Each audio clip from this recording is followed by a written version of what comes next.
because if I don't like them, I will hate going to work every day to work with people I don't like. So I flew from Ireland back to the States. For many decades, Hollywood always admired the resilience of Maureen O'Hara, the Iron Woman who never bowed to anyone. But few people knew that there was a powerful man whom she sentenced to a permanent boycott, willingly trading her entire career and fame. That ironclad oath buried a ruthless and violence-ridden hidden corner behind the brilliant velvet curtain. The horrific truth about the man whom the superstar loathed the most was only brought to light as the final years of her life drew near. Which powerful figure pushed the limits of a legend to such an extreme? The following video will expose the entire truth that shocked cinema history. In the late 1930s, Hollywood witnessed the appearance of a young Irish girl with fiery red hair and mesmerizing green eyes. Maureen O'Hara set foot in the capital of cinema under the patronage of legendary actor Charles Laughton, who signed an exclusive contract and opened the doors of fame for her. In 1939, a major turning point came for O'Hara when she played the role of Esmeralda in the classic masterpiece The Hunchback of Notre Dame. The movie achieved resounding success, turning the 19-year-old actress into one of the brightest stars of that era. Behind the brilliant aura of the Golden Age lay a dark reality that dominated the entire cinematic machine. The casting couch system was a ruthless, unwritten rule where powerful studio executives forced female stars to trade their dignity for career advancement opportunities. During this period, most major studios held the power of life and death over actors' contracts. Women in Hollywood were treated like commodities forced to submit to unreasonable demands from the owners if they wanted to maintain their careers. In the midst of that trap-filled environment, Maureen O'Hara immediately became a distinct phenomenon due to her innate determination. She flatly rejected all solicitations, refusing to participate in private parties and the unethical secret deals of the tycoons. This fierce resistance infuriated the studio bosses because they could not manipulate the Irish beauty. In a later interview, she once frankly declared, "I was not prepared to trade myself to get a role in a movie." To retaliate against that firm stance, powerful producers began spreading malicious remarks about her. They labeled Maureen O'Hara with the nickname Cold Potato to mock her aloofness and her refusal to succumb to the unwritten rules. The smear campaign did not stop there as underground forces began manipulating the mass media. Anonymous articles constantly appeared, criticizing O'Hara as arrogant, difficult to work with, and lacking the capacity to adapt to a professional working environment. The direct consequence of holding her ground was a severe decline in major acting opportunities. Many blockbuster projects originally tailored for her were suddenly transferred to other, more obedient actresses. In the early 1940s, O'Hara faced terrifying isolation, right where she was once highly sought after. The studio restricted promotional funding for works featuring her, seeking to sink the superstar's reputation to the absolute bottom. This systematic oppression caused heavy financial and emotional losses for the young star. Even so, Maureen resolutely refused to compromise, accepting small supporting roles instead of kneeling before the dark power. She accepted paying a heavy price to protect the purity and self-respect of a traditional Irish woman. For O'Hara, fame could come and go, but her own honor was something that must absolutely never be bargained away. The superstar once wrote about this grim period in her memoirs, with unconcealed pride, "I proved that a woman could be successful in Hollywood through her own true talent." It was her sheer grit and resilient courage that helped her survive the industry's harshest years of purging. Instead of being buried, the name Maureen O'Hara gradually became a symbol of integrity, forcing Hollywood to treat her with cautious respect. Overcoming the traps of the tycoons, Maureen O'Hara thought she had found a true artistic haven when she caught the eye of genius directors. but she could never have imagined falling into another psychological trap, one that was many times grimmer and more violent. Genius and the Devil. Moving into the 1940s and 1950s, Maureen O'Hara's cinematic career rose to its most brilliant peak as she became the leading muse of legendary director John Ford. This special artistic bond initiated a volatile era. The seamless chemistry among Maureen O'Hara, famous actor John Wayne, and director John Ford set a new gold standard for the drama genre in Hollywood. This power trio consecutively reaped immense commercial success. The clearest testament to the pinnacle of her career was the classic masterpiece The Quiet Man, released in 1952. The movie not only excellently won 2 prestigious Oscar awards, but also affirmed O'Hara's A-list star status. Their partnership was reinforced by strict contract terms and pressure from major film studios of that time. The commercial success inadvertently bound O'Hara's freedom to Ford's tyrannical control. But hidden behind the brilliant aura of the films that entered world cinema history was an extremely ruthless and toxic corner. The genius director John Ford began to display an obsessive control over the actress. John Ford constantly sent Maureen O'Hara love letters with paranoid and infatuated words, even though she already had a peaceful family of her own. The director's twisted possessiveness gradually turned into malicious psychological manipulation. To isolate and completely control his muse's mind, Ford secretly interfered deeply in her personal life to intercept all her correspondence. He used his immense influence to sever contact between O'Hara and her friends. This systematic mental imprisonment pushed the young actress into a state of severe psychological crisis for many years. John Ford always wanted himself to be the only person with the right to dominate her entire life. The toxicity did not stop at the psychological level, but rapidly escalated into extremely serious physical violence. At a party gathering many powerful Hollywood figures, John Ford unexpectedly and directly punched Maureen O'Hara hard in the jaw. The unexpected direct blow right in front of numerous witnesses caused the superstar intense pain and a bleeding mouth injury. Instead of bursting into tears, O'Hara immediately swallowed the blood back down so as not to give the abuser any satisfaction. In her autobiography, published later, she recreated that horrific moment with proud lines. "I swallowed my own blood and was determined not to let him see any tears of weakness." The ruthless abuse by the multi-Oscar-winning director continued to recur directly on set in front of the entire crew. In an unprovoked fit of rage, John Ford spat directly into Maureen O'Hara's face. This severe insult to human dignity was carried out intentionally to break the resilient will of the Irish beauty. Ford wanted to assert his supreme authority before a star who was at the pinnacle of fame.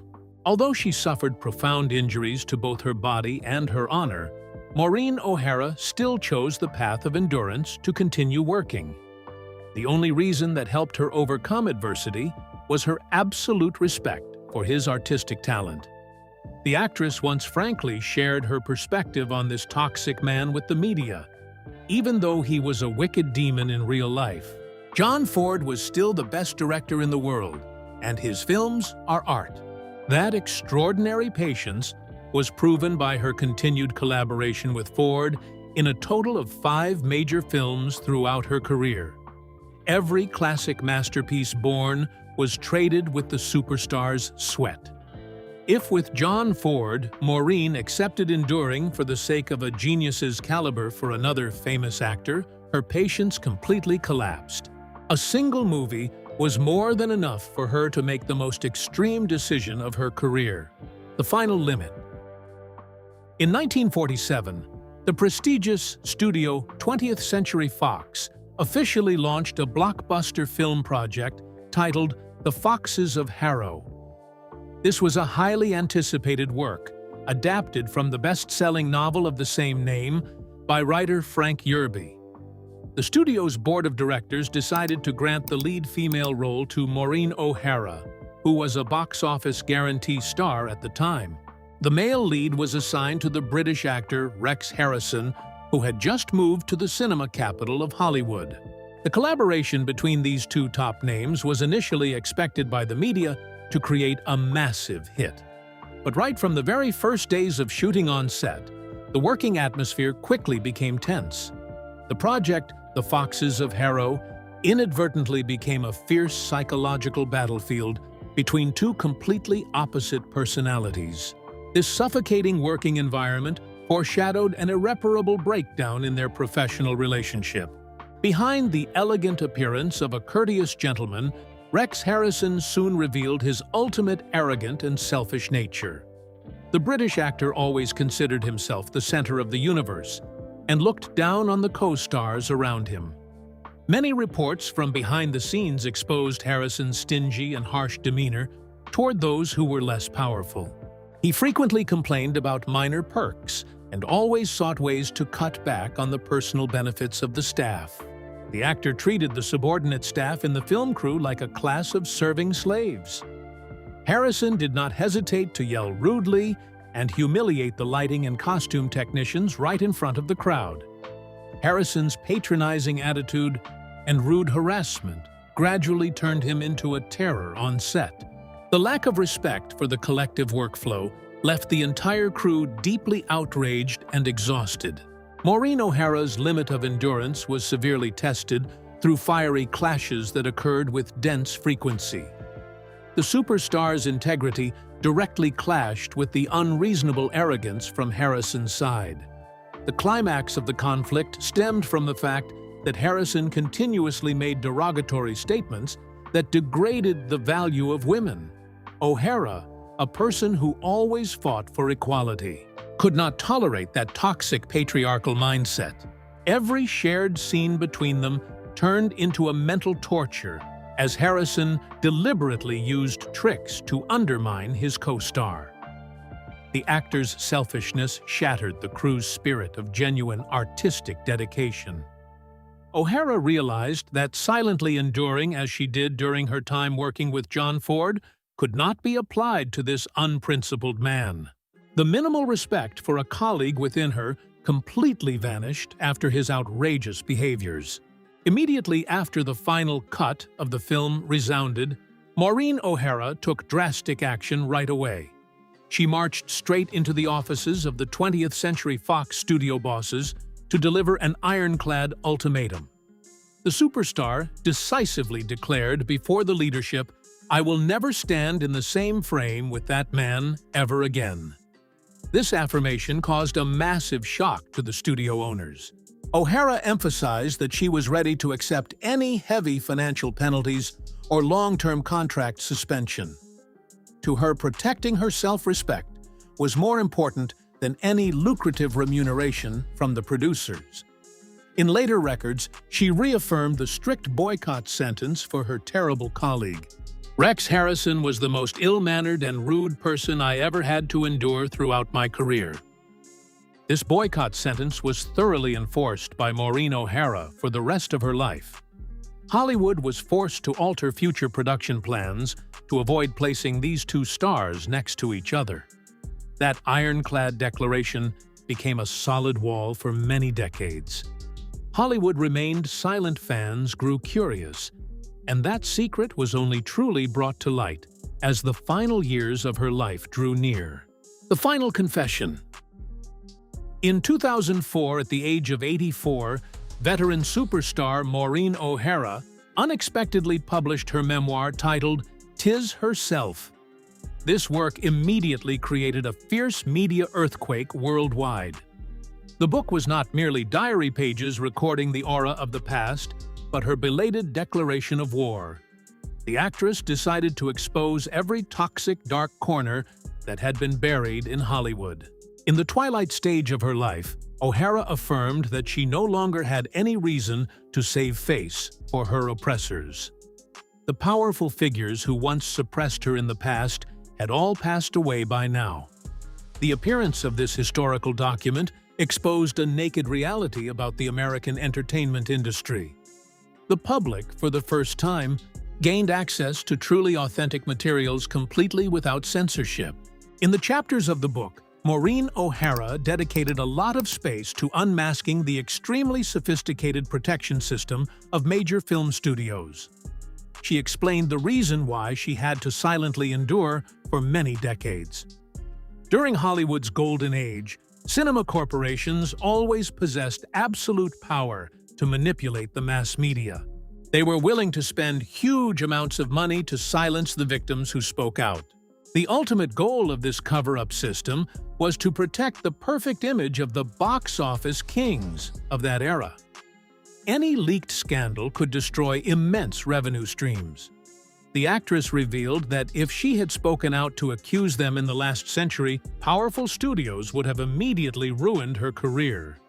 They would have turned her into a lonely liar in the eyes of the public. The chapter written about British actor Rex Harrison became one of the most shocking parts of this autobiography. Maureen O'Hara used the most ironclad and direct words to describe him. She bluntly called this Oscar-winning actor the worst person she had ever encountered in her entire life. The resentment accumulated over many decades was fully released through every page of the memoir. In the memoir, she made an extremely powerful statement. The decision to refuse to work with Rex Harrison a second time was one of the wisest actions to protect my own honor. The act of shunning Harrison was not merely a personal reaction, but a fierce resistance against the wave of toxic patriarchy. O'Hara resolutely held her ground to protect the self-respect of women. The superstar continued to emphasize her immense trade-off in her career by writing, "I accepted trading fame in the capital of cinema in exchange for not having to condone evil." O'Hara's autobiography immediately entered the bestseller list of the prestigious New York Times newspaper. Literary and film critics highly appreciated this unprecedented courage. It stripped away the hypocrisy of a film industry system rife with injustice. The global public was deeply shaken by the ruthless truths exposed in a direct and unevasive manner. The dark side of major cinematic icons was dragged into the light nakedly, passing through the storms confronting the most powerful men and triumphing through her very own self-respect. That Irish girl marched straight into the Temple of Legends with the most proud stance. The legacy of the Black Swan. After decades of braving the storms in the American cinema capital, Maureen O'Hara decided to withdraw from the screen to seek peace. She returned to her homeland of Ireland, living a simple and private life in the poetic coastal village of Glengarriff. During the final years of her life, for the convenience of medical care and to be close to her children and grandchildren, the superstar moved to live with her family in the city of Boise, Idaho, USA. Here, she received complete love. On October 24, 2015, the cinematic world was shocked to learn that Maureen O'Hara had peacefully drawn her last breath in her sleep at the age of 95. Her passing marked the closing of a deeply proud chapter of history. Her funeral was solemnly conducted, and her body was interred at Arlington National Cemetery alongside her late husband, Major General Charles Blair. This event attracted a large gathering of international press and media to cover the story and honor her. The monumental legacy that the Queen of Technicolor left to humanity did not merely stop at brilliant films and legendary roles. Maureen O'Hara is recognized by history as an immortal monument of self-respect and integrity. Experts evaluate that she was the pioneer who laid the foundation for the early feminist movement in Hollywood. Her courageous actions against oppression were decades ahead of her time, long before the global movement exploded. In one final interview with the press looking back at the path she had traveled, she proudly declared, "I am Irish, and I have never permitted anyone to break my spirit or my self-respect." The life of Maureen O'Hara becomes a profound documentary lesson about the decisive value of daring to say no to evil. Her resilience proves that fame cannot be traded for the condoning of wrongdoing. To summarize her life, full of ups and downs, but extremely glorious, the superstar once left a heavy message. I want to be remembered as a good actress, a woman of integrity, and someone with a spirit of steel. Maureen O'Hara lived and passed away like a true queen, an individual who never succumbed to any powerful force. Her name remains forever a lighthouse illuminating the integrity of genuine art. The story of Maureen O'Hara is ironclad proof of the mettle of a woman who dared to stand up against injustices in the capital of cinema. Her steadfastness left a profound lesson for future generations of artists on safeguarding self-respect. What do you think about the fierce boycott decision of the Irish Black Swan against actor Rex Harrison and the power system of that era? Please leave your thoughts in the comments section below so we can discuss this dark corner together. If you find this documentary content useful, do not forget to press the like button, subscribe to the channel, and turn on notifications so as not to miss the next cinematic documentary profiles. Goodbye, and see you again in the detailed analysis videos next time.